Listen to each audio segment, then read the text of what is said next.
जय Shri Ram. News town channel के सभी दर्शकों का हमारे साप्ताहिक कार्यक्रम ज्योतिष ज्ञान में स्वागत है। आज हम बात करेंगे राहु ग्रह की, जो कि दक्षिण दिशा के स्वामी हैं और क्रूर ग्रह हैं और ये एक छाया ग्रह भी कहते हैं। राहु अगर आपकी कुंडली में अच्छे बैठे हैं तो आपके लिए बड़े शुभ संकेत भी मिलते हैं, जैसे लॉटरी, जुआ या सट्टा या शेयर बाजार में आपको बड़ा फायदा मिलता है। पर अगर राहु आपके खराब बैठे हैं तो आपके घर में कला क्लेश, मानसिक परेशानी, डिप्रेशन, यहाँ तक कि कई बार राहु किसी का खराब हो तो इंसान सुसाइड करने तक चला जाता है। पर राहु अगर किसी के लगन में बैठा है तो उसकी सबसे बड़ी खास बात क्या होगी, उस इंसान के दिल का भेद कोई मालूम नहीं कर सकता। वो इंसान हमेशा दो चेहरों में बात करेगा, आपके साथ कुछ और कहीं कुछ और। उसकी बातों का, उसकी बॉडी का या उसके आचार विचार का कोई हम किसी प्रकार से भी पता नहीं चला सकते। और राहु ये एक राक्षस ग्रह है और हमेशा आपके खून के रिश्तों में जहर घोल देता है। जब समुद्र मंथन हुआ तो देवताओं और राक्षसों ने मिलकर अमृत का प्याला निकाला। तो देवताओं को पता था कि राक्षस बलवान थे और वो खुद अमृत पी लेंगे, पर देवताओं को अमृत नहीं पीने देंगे। इसीलिए सभी ने भगवान विष्णु जी से प्रार्थना करी कि आप यहाँ आकर हमारी समस्या का कोई हल निकालिए। तो नारद मुनि से सलाह मशवरा करके भगवान विष्णु जी ने सुंदर कन्या का रूप धारण करके पहले देवताओं को अमृत पिलाना शुरू कर दिया। लेकिन राहु शुरू से बड़ा शैतान था, उसको पता था कि ये भगवान विष्णु हैं और हमें अमृत नहीं पिलाएंगे, सिर्फ देवताओं को ही अमृत पिलाएंगे। और वो देवताओं की पंक्ति में बैठकर अमृत का पान कर गया। लेकिन जब भगवान विष्णु को पता चला तो उन्होंने अपना रूप धारण करके सुदर्शन चक्र चलाकर उसका गला काट दिया, पर वो मरा नहीं, क्योंकि उसने अमृत पी लिया था और अमृत का प्याला पीने से वो अमर हो गया। इसीलिए उसके दो हिस्से हो गए, जो ऊपर का हिस्सा है वो राहु और जो नीचे का हिस्सा है वो केतु। इन दोनों ग्रहों में कोई ज़्यादा अंतर नहीं है, पर फिर भी ये राक्षस है और हमेशा देवताओं को भी तंग करते रहे हैं। और आज भी अगर ब्रह्मांड में सूर्य चंद्रमा का ग्रहण लगता है तो ये राहु केतु ही लगाते हैं, इनकी वजह से ही ग्रहण लगता है। जब राहु केतु सूर्य पृथ्वी के बीच में आते हैं तो सूरज ग्रहण लगता है, और जब ये चंद्र पृथ्वी के बीच में आते हैं तो चंद्र ग्रहण लगता है, क्योंकि ये दोनों आमने सामने ऑलवेज 180 डिग्री पे रहते हैं। और अगर आपकी कुंडली में अकाल सर्प योग बनता है तो ये भी राहु केतु की वजह से बनता है, क्योंकि राहु केतु के एक साइड में जब सारे ग्रह आ जाते हैं तो आप उसको अकाल सर्प योग कहते हैं, वो इनकी वजह से बनता है। तो अगर आपकी कुंडली में राहु अच्छा है तो उसका दान पुण्य ना करें। राहु की महादशा 18 वर्ष की होती है। वृष, मिथुन और कन्या राशि इनकी उच्च राशि मानी गई है और वृश्चिक, धन और कन्या इनकी नीच राशि मानी गई है। और अगर आपका राहु अच्छा है तो आप राइट हैंड की मिडल फिंगर में चांदी में गोमेद धारण कर सकते हैं। अगर राहु खराब है तो आप किसी को पैसे उधार मत दें, किसी के झगड़े में ना पड़ें, किसी की गारंटी ना उठाएं, कभी किसी से घड़ी, मोबाइल, काला नीला कपड़ा, लोहे का सामान या चमड़े का सामान गिफ्ट ना लें। और अगर हो सके तो बटुक भैरव की आराधना करें, माँ छिन्नमस्तिका की आराधना करें। और अगर आपके ऊपर कोई किए कराए का दोष लगता है या नज़र रोक टोक लगती है तो आप मतंगी महाविद्या का पाठ करें और नरसिंह कवच का पाठ भी कर सकते हैं, या नरसिंह कवच अपने गले में धारण कर सकते हैं। और माँ बगलामुखी का प्रत्यंगिरा मंत्र आता है, उसका भी आप पाठ कर सकते हैं। इनको करने से काफ़ी हद तक राहु की शांति होगी। और सबसे बड़ा उपाय, आप मंदिर या गुरुद्वारे में जाकर जोड़े घर की सेवा करें, झाड़ू पोछे की सेवा करें और गणपति भगवान को लड्डू चढ़ाएं। और अगर हो सके तो गुरुद्वारा शहीदा साहिब में जाकर जोड़े घर की सेवा करें और अखंड ज्योत में घी डालें। इस उपाय को करने से राहु की काफ़ी हद तक आपकी शांति होगी। अब बात करते हैं किस्मत के पौधों की। हर सप्ताह आपको किस्मत के नए नए पौधों के बारे में बताया जाता है। तो इस सप्ताह जो पौधे के बारे में बताऊंगा वो बहुत ही अनमोल पौधा है, जो कि समुद्र मंथन से निकला था। देवताओं और राक्षसों ने जब समुद्र मंथन किया तब यह अमृत के साथ हर श्रृंगार का पौधा निकला था, जिसको हम पारिजात भी कहते हैं। ये स्वर्ग में राजा इंद्र के पास लगा हुआ था, पर भगवान श्री कृष्ण जो कि सारी दुनिया का उद्धार करते हैं, उन्होंने सभी मानवों के उद्धार के लिए इसको पृथ्वी पर लाकर रखा। और इसका सबसे बड़ा फायदा क्या है कि सबसे पहले तो ये आपके घर में ऑक्सीजन की वृद्धि करेगा और घर में सुख समृद्धि शांति को बढ़ावा देगा, पैसों की कमी को दूर करेगा।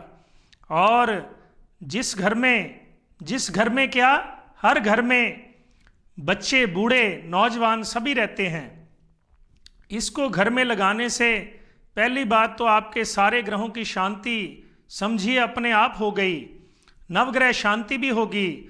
और घर में जैसे छोटे छोटे बच्चे जिनका पढ़ाई में मन नहीं लगता, तो आपने सबसे पहले, कई बार लोग पूछते हैं कि हर श्रृंगार या पारिजात का पौधा कहाँ से मिलेगा। तो मैं बता दूं, आपके घर के नज़दीक कोई नर्सरी हो तो वहाँ पर आपको ये बड़ी आसानी से मिल जाएगा। तो जब आप घर में गमले में पौधे को लगाते हैं, सींचते हैं, जब वो बड़ा होने लगता है तो उसमें एक सबसे बड़ी खास बात क्या है, वो ये है कि जैसे वो बड़ा होगा उसकी टहनी ज़मीन पर लगेगी तो वो सूख जाएगा। चाहे आप उसको जितना मर्जी सींचें, लेकिन वही टहनी सूखेगी जो पृथ्वी को टच करेगी। अगर उसके अलावा जो ऊपर रहेगी वो टहनी ठीक रहेगी। तो जिन बच्चों का पढ़ाई में मन नहीं लगता, वो डरते हैं, रात को बच्चे डरते हैं, कई बार नींद में बोलते भी हैं, उन बच्चों को आप रूटीन में सिर्फ एक पत्ता पानी में अच्छी तरह धोकर उनको चबाकर खिलाएं और ऊपर से पानी पिला दें। इसको करने से उनका मन पढ़ाई में लगेगा और उनका रात का नींद में बोलना या डरना सब धीरे धीरे ठीक हो जाएगा। और जैसे वो आपको बताया कि जो डंडी ज़मीन से लगेगी वो सूखेगी, तो जिन बच्चों ने कोई कंपटीशन के रिलेटेड एग्ज़ाम देने हैं या उनके एनुअल एग्ज़ाम हैं, जैसे कोई बैंक के पेपर देता है, कोई ITI के देता है, या कोई नेवी के फॉर्म भर रहा है, जैसे जैसे बच्चे बड़े होते हैं तो इन चीज़ों के प्रति उनका रुझान बढ़ता है। पर कई बार क्या होता है, बच्चा सुबह कहता है मैं डॉक्टर बनूंगा, रात को कहता है मैं नेवी में जाऊंगा, और दोपहर को कहता है मैं आर्मी में चला जाऊंगा, पर मन जो है वो एक जगह टिकता नहीं। तो उनके लिए वो जो सूखी डंडी, जो आप ज़मीन पर गिरी डंडी उठाएंगे, उसको सफ़ेद धागे में बच्चे के गले में डाल दें और उनका एग्ज़ाम या उनके मन की जो विचलता है वो सब धीरे धीरे ख़त्म होगी और वो अपने रूटीन में पढ़ाई लिखाई में अच्छे होंगे। और ये कई बार हमने लोगों को बताया और उन्होंने हमें बताया कि इसका हमें बहुत ज़्यादा फ़ायदा हुआ। इसलिए आप भी इस उपाय को करें, क्योंकि ये वनस्पति के रिलेटेड उपाय है। इसके लिए आपको कहीं जाना नहीं पड़ेगा, कहीं से कुछ लाना नहीं पड़ेगा। आप क्या करेंगे, घर में सिर्फ गमला लगाएंगे और उससे इसका फ़ायदा उठाएंगे। अब दूसरी बात, घर में बड़े बुजुर्ग, आजकल हर किसी को सर्वाइकल की प्रॉब्लम है, एसिडिटी की प्रॉब्लम है, या गठिया जिसको हम अर्थराइटिस भी कहते हैं, इन छोटी छोटी बीमारियां, किसी का पेट लूज रहता है, किसी को कब्ज रहती है, तो उनके लिए ये उपाय बताऊंगा। पर अगर जिनको ज़्यादा समस्या है वो अपने डॉक्टर से सलाह भी लेते रहें। ये नहीं कि मैंने आपको उपाय बताया और आप डॉक्टर की दवाई बंद कर दें।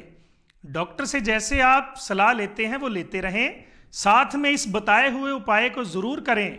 इसको करने से आपको अवश्य फ़ायदा मिलेगा। तो आपने करना क्या है, आपने रूटीन में 5-6 पत्ते लेने हैं हर श्रृंगार पौधे के, उनको अच्छी तरह पानी में धोना है। 2-4 बार पानी में धो के कम से कम 2 गिलास पानी में उनको डालकर उबालिए। जब वो 1 गिलास रह जाए तो उसको थोड़ा नॉर्मल पीने लायक करके उसको आप पी लीजिए। ये आप हर हफ्ते में कम से कम 2-3 बार ज़रूर करें। इसको करने से आपको अवश्य लाभ मिलेगा।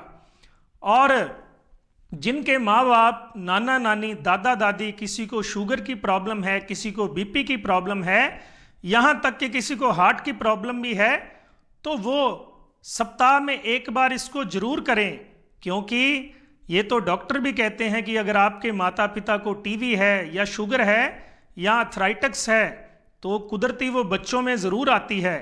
तो अगर आप ये उपाय करेंगे तो काफ़ी हद तक आपका बचाव रहेगा और आपके घर में सुख समृद्धि बढ़ती रहेगी।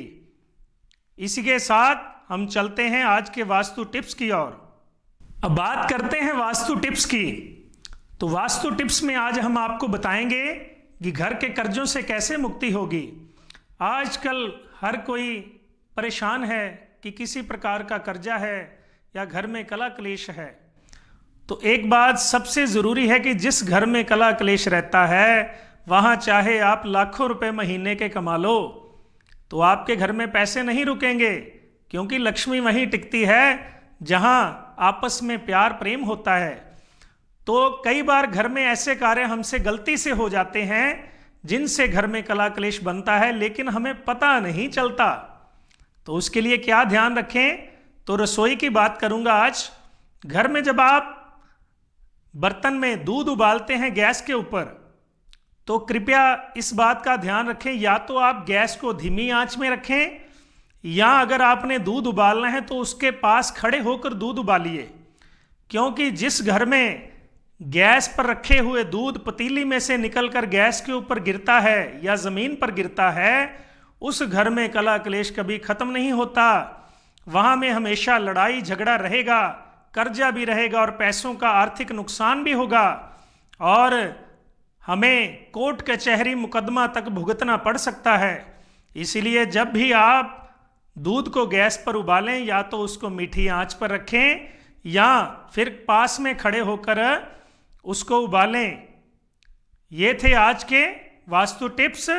और अगर आपको किसी प्रकार की कोई समस्या हो, जैसे घर परिवार सुख समृद्धि शांति के लिए, या बच्चों की शादी के लिए, या स्वास्थ्य संबंधी कोई आपको समस्या हो, तो आप नीचे स्क्रीन पर दिए गए नंबरों पर हमसे संपर्क कर सकते हैं। जय श्री राम, राधे राधे।